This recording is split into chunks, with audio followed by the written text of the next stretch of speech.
அன்பிற்கினிய ஆசிரியர் சொந்தங்களே, நம்ம டெட் எக்ஸாமுக்காக பேப்பர் 1 அண்ட் 2 2த்துக்குமே சேர்த்து சைக்காலஜியில் நிறைய கொஷின்ஸ் போட்டுட்ருக்கோம்.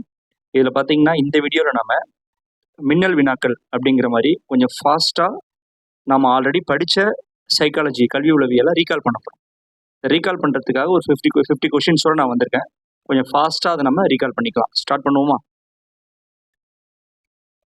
வளர்ச்சி என்பது உடலின் பாகங்களில் ஏற்படும் மாற்றத்தை குறிக்கின்றது. ஆனால் முன்னேற்றம் என்பது ஒட்டுமொத்த செயல்பாட்டு திறனின் மேம்பாட்டை குறிக்கிறது என்று கூறியவர் ஆண்டர்சன். ஒரு குழந்தையின் மொழியியல் வளர்ச்சிக்கு மிக முக்கியமான மற்றும் மிக உணர்திறன் மிக்க பருவம் முன்குழந்தை பருவம், ஏர்லி சைல்ட்ஹுட், 2 to 6 வயது வரை. செஃப்லோகாக்கல் வளர்ச்சி கொள்கையின்படி குழந்தையின் வளர்ச்சி எவ்விதம் அமைகிறது? தலைப்பகுதியிலிருந்து தொடங்கி கீழ் நோக்கி பாதம் வரை செல்லுதல். செஃப்லோகார்டியல் அப்படின்னாலே தலையிலிருந்து தொடங்கி கால் வரை போறது தாங்க. இது ஒரு முக்கியமான சென்டென்ஸ், இதை நல்லா பார்த்துக்கோங்க. அடுத்து இன்னொரு சென்டென்ஸ் இருக்கு பாருங்க, இன்னொரு டேர்ம் இது பாருங்க. பிராக்சிமோ டிஸ்டல் வளர்ச்சி விதிப்படி கட்டுப்பாடு முதலில் எங்கு ஏற்படுகிறது? உடலின் மையப்பகுதியிலிருந்து தொடங்கி வெளிப்பகுதியை நோக்கி, அதாவது மையம் முதல் விளிம்பு வரை. இது பிராக்சிமோ டெஸ்டல். செஃபலோகார்டியல்னா தலையிலிருந்து கால் வரை. இந்த 2 டிஃபரன்ஸையும் பார்த்துக்கோங்க. குமரப்பருவம் என்பது மன அழுத்தமும் புயலும் போராட்டமும் நிறைந்த பருவம் என்று வரையறுத்த உளவியல் அறிஞர் ஸ்டான்லி ஹால். இது ஆல்ரெடி ப்ரீவியஸ் இயர்ஸ் பலமுறை கேட்ட கொஸ்டின், இப்போ கூட வரலாம், ரிப்பீட்டட் இது. எரிக்சனின் சமூக உணர்ச்சி வளர்ச்சி கொள்கையின்படி குமரப்பருவத்தினர் எதிர்கொள்ளும் முக்கியமான நெருக்கடி என்ன? அடையாள நிலைப்பாடு அண்ட் அடையாள குழப்பம், ஐடென்டிட்டி வெர்சஸ் ரோல் கன்ஃபியூஷன். இதுதான் டீனேஜில் உங்களுக்கு ஏற்படும்.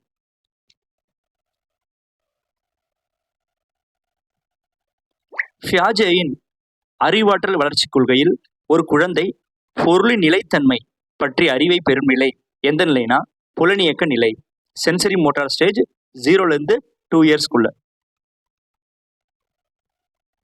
மன எழுச்சி பாதுகாப்பு என்பது குழந்தையின் எந்த வளர்ச்சிக்கு மிக அவசியமான ஒன்றாக கருதப்படுகிறது? சமூக மற்றும் ஆளுமை வளர்ச்சிக்கு.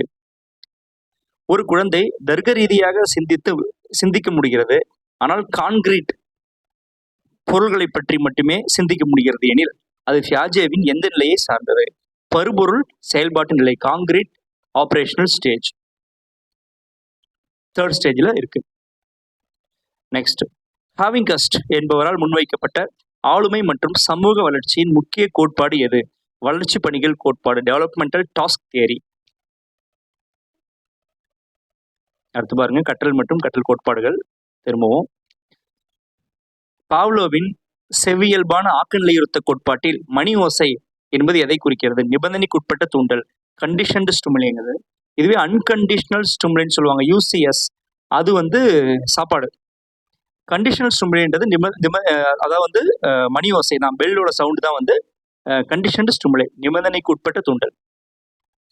ஸ்கின்னரின் செயல்பட்டு ஆகநிலையுறுத்தலில் ஒரு விரும்பத்தகாத தூண்டலை நீக்குவதன் மூலம் ஒரு நடத்தையை அதிகரிப்பது எவ்வாறு அழைக்கப்படுகிறதுனா எதிர்மறை வலுவூட்டல், நெகட்டிவ் ரீஇன்ஃபோர்ஸ்மெண்ட். தாண்டேக்கின் கற்றல் விதிகளில் ஒரு செயலை செய்ய ஆயத்தமாக இருக்கும் பொழுது அதனை செய்ய அனுமதிப்பது மகிழ்ச்சியை தரும் என்ற விதி ஆயத்த விதி, லா ஆஃப் ரெடினஸ். உட்காட்சி வழி கற்றல், அதாவது இன்சைட் லேர்னிங் கோட்பாட்டை சுல்தான் என்ற சிம்பான்சி குரங்கிடம் சோதனை செய்து விளக்கிய கெஸ்டால்ட் உளவியலாளர் உல்ஃப்கேங் கோலர். இந்த கோலர் கெஸ்டால்ட்னு வந்தாலே ஜெர்மனியை சேர்ந்தவர் தான், அப்படிதான் நீங்க புரிஞ்சுக்கணும். அண்ட் கெஸ்டால்ட்டுக்கு முழுமையான ஒரு மெய்யும் உண்டு. ஆல்ஃபிரட் பாண்டுராவின் சமூக கற்றல் கோட்பாட்டில் 4 முக்கிய படிகள் என்னென்ன? கவனித்தல், தக்க வைத்தல், மறு உற்பத்தி அண்ட் வலுவூட்டல். Attention, retention, reproduction and motivation. அண்மை வளர்ச்சி மண்டலம், zone of proximal development, ZPD என தாங்கு பலகை, ஸ்கஃபோல்டிங் ஆகிய கருத்துக்களை அறிமுகப்படுத்தியவர் லேவ் வைகாட்ஸ்கிங்க. இவரை பற்றி அடிக்கடி CTETல கொஷின்ஸ் கேட்பாங்க. தமிழ்நாடு டெட்டில் இவரை பற்றி இதுக்குமே நிறைய கேட்டது கிடையாது, பட் இந்த முறை கேட்க வாய்ப்பு இருக்கு, ஏன்னா ஒர்க்கிங் டீச்சர்ஸ்ன்றதுனால. லேவ் வைகாட்ஸ்கியோட நிறைய வேர்டு இதில் வந்துருச்சு பாருங்க. ZPD, zone of proximal development, scaffolding, இது எல்லாமே இதில் வந்துடுங்க. அடுத்து பாருங்க, ப்ரூனரின் கற்றல் கோட்பாட்டின்படி செயல்கள் மற்றும் கையாளுதல் மூலம் அறிவை வெளிப்படுத்தும் ஆரம்ப நிலை எது? செயல்முறை நிலை, எனாக்டிவ் ரெப்ரசன்டேஷன்.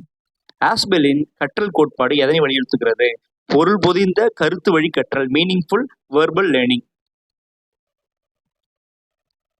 காக்னேவின் கற்றல் படிநிலை கோட்பாட்டின்படி மிக உயர்ந்த மற்றும் இறுதிக்கட்ட கற்றல் நிலை பிரச்சனை தீர்க்கும் நிலை, ப்ராப்ளம் சால்விங். ஒரு சூழ்நிலையில் கற்றல் மற்றொரு சூழ்நிலைக்கு எவ்விதத்திலும் உதவாமலோ அல்லது பாதிக்காமலோ இருந்தால் அது எவ்வகையான கற்றல் மாற்றம்? பூஜ்ய கற்றல் மாற்றம், ஜீரோ டிரான்ஸ்ஃபர் லேர்னிங். நெக்ஸ்ட் வந்து இன்டெலிஜென்ஸ் அண்ட் கிரியேட்டிவிட்டியில் வருது. நுண்ணறிவின் இரு காரணி கோட்பாட்டை வழங்கியவர். நாம இதை பலமுறை நம்ம சேனல்ஸ் கொஸ்டின்ஸ்லேயே பார்த்துருக்கோம். Charles Spearman. தர்ஸ்டனின் குழு காரணி கொள்கையின்படி மனித நுண்ணறிவில் உள்ள முதன்மை மனத்திறன்கள் எண்ணிக்கை 7. இது ஆல்ரெடி கேட்ட ப்ரீவியஸ் கொஸ்டின்.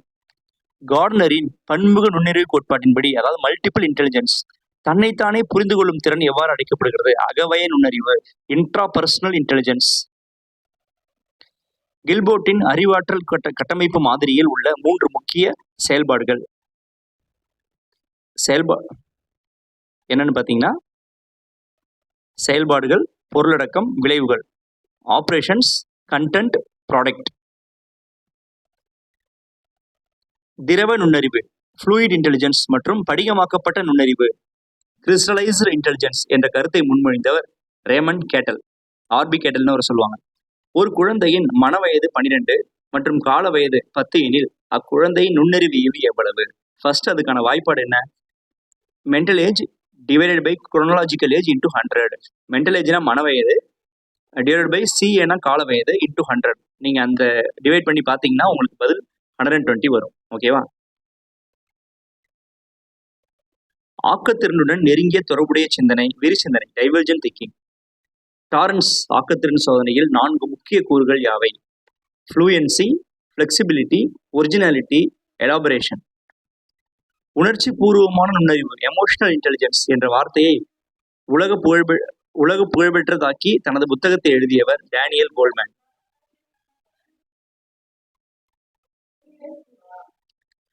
முதலில் நுண்ணறிவு சோதனையை உருவாக்கியவர் ஆல்ஃபிரட் ஃபீனிங். அதனாலதான் இவர் வந்து நுண்ணறிவு சோதனைகளின் தந்தை என அழைக்கப்படுகிறார். இது வந்து 1905 இவர் ஃபர்ஸ்ட் பண்ணியிருக்காரு. இவர் தியோடர் சைமன் கூட சேர்ந்து பண்ணியிருக்காரு. மனித ஆளுமையை அகமுகி புறமுகி, அதாவது அகமுகன் புறமுகன்னு சொல்லுவாங்க, இன்ட்ராவர்ட் எக்ஸ்ட்ராவர்ட் என வகைப்படுத்தியவர் கார்ல் யங். நானே பலமுறை இந்த கொஸ்டின்ஸை கொடுத்துருக்கேன். இது ஒரு முக்கியமான கொஸ்டின். ஃப்ராய்டின் மனப்பகுப்பாய்வு கோட்பாட்டின்படி, இன்பக் கொள்கையின்படி, அதாவது பிளஷர் பிரின்சிபல், செயல்படும் மனதின் பகுதி இட்டு. நான் சொல்றதெல்லாம் நடக்கணும் அப்படின்னு நினைக்கிறது இட்டு. ஒரு நபர் தனது சொந்த தோல்விக்கு மற்றவர்கள் மீது பழி போடுவது அல்லது சூழ்நிலையை குற்றம் சொல்வது எந்த தற்காப்பு நடத்தை? Defence mechanism. என்னன்னு பார்த்தீங்கன்னா இடமாற்றம், மற்றவங்க மேல தூக்கி போட்டுறது. சமயத்துல வந்து அதை ரேஷனலைசேஷன் சொல்றாங்க, நியாயப்படுத்துதல் கூட. ஆளுமையை அளவிடுவதற்கான பொருளறிவோடு இணைத்தறி சோதனை யாரால் உருவாக்கப்பட்டது? TAT, Murray and Morgan. முக்கியமான கொஸ்டின். டிஏடினாலே முர்ரே அண்ட் மார்கன். ரோசாச் மைத்தட சோதனை என்பது எவ்வகையான ஆளுமை சோதனை? ரோசாச்சோட மைத்தளவு சோதனை வந்து ஒரு புறத்தேற்று நுண் சோதனை, ப்ரொஜெக்டிவ் டெக்னிக், ரோஷாக் அப்படின்னு சொல்லுவாங்க. ரோஷாக் மைத்தட சோதனை.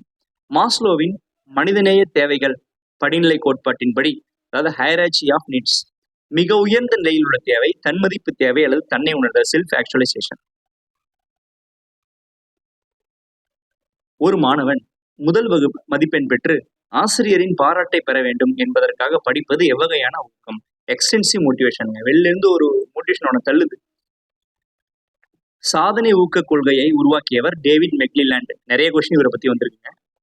ஆளுமையின் 16 ஆளுமை பண்புகள் வினா நிரலை தயாரித்தவர் ஆர்பி கேட்டல்.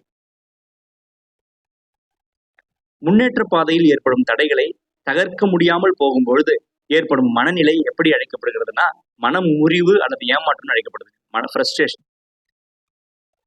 வாசிப்பதில் குறைபாடு உள்ள குழந்தைக்கு காணப்படும் கற்றல் குறைபாடு டிஸ்லெக்சியா. கணித குறியீடுகள் மற்றும் கணக்கீடுகளை புரிந்து கொள்வதில் சிரமம் இருக்கும் கற்றல் குறைபாடு டிஸ்கால்குலியா. கால்குலேஷன் வருது பாருங்க. மேக்ஸ்ல ஒரு குழந்தைக்கு வந்து பிரச்சனை இருக்குன்னா அந்த குழந்தைக்கு டிஸ்கால்குலியா இருக்குன்னு சொல்லுவாங்க. நல்லா பார்த்துக்கோங்க. கற்பித்தலின் கற்போர் மைய கல்வி, அதாவது லேர்னர் சென்டர்ட் எஜுகேஷன் முறையை தீவிரமாக ஆதரித்த அமெரிக்க கல்வி தத்துவ ஞானி யாருன்னு பார்த்தீங்கன்னா ஜான் டூயி. ஃப்ளூமின் கற்பித்தல் நோக்கங்களின் வகைப்பாட்டில் உள்ள 3 முக்கிய டொமைன்கள், அதாவது பெஞ்சமின் ப்ளூமோட டாக்ஸானமி. அதுல முக்கியமானது காக்னிட்டிவ், அஃபெக்டிவ் அண்ட் சைக்கோமோட்டார். நம்ம பலமுறை படிச்சிருப்போம் டீச்சிங் படிக்கும் போதே. விளையாட்டு வழிகற்றல் முறையை முதலில் அறிமுகப்படுத்தியவர் ஃப்ரெட்ரிக் ஃப்ரோஃபெல்.